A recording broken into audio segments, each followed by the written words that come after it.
ஒரு முறை சிங்கம் கரிச்சிச்சதுன்னா அந்த சவுண்ட்ல ஒரு 8 கிலோமீட்டருக்கு சும்மா அதிரும், எல்லா திசைகளும் அதிரும். அப்படிப்பட்ட அந்த சிங்கம் வேட்டைக்கு மட்டும்தான் வெளியில வரும், வேடிக்கை பார்க்கறதுக்கெல்லாம் வெளியில வராது. வேட்டையில கூட உயிரோடு இருக்கிற மிருகங்களை தான் வேட்டையாடும். அதுலயும் பெரும்பாலும் தன்னை விட பெரிய சைஸ் உள்ள மிருகங்களை தான் குறி வச்சு தாக்கும், ஜெயிக்கும். எவ்வளவு பசியில் இருந்தாலும் உயிர் இல்லாததை, கெட்டு போனதை தொட்டு கூட பார்க்காது.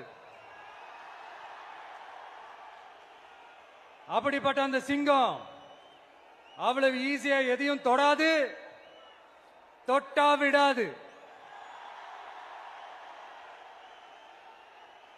காட்டோட 4 பக்கமும் மார்க்கிங் மை டெரிட்டரின்னு தன்னுடைய பவுண்டரியை தானே வகுக்கும்.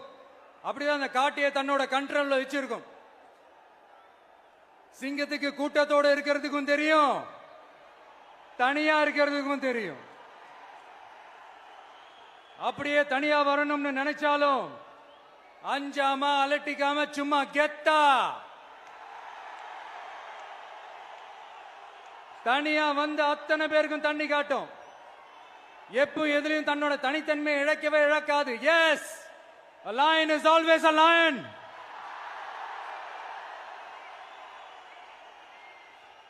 There are so many jackals and other animals in the forest, but there will be only one lion.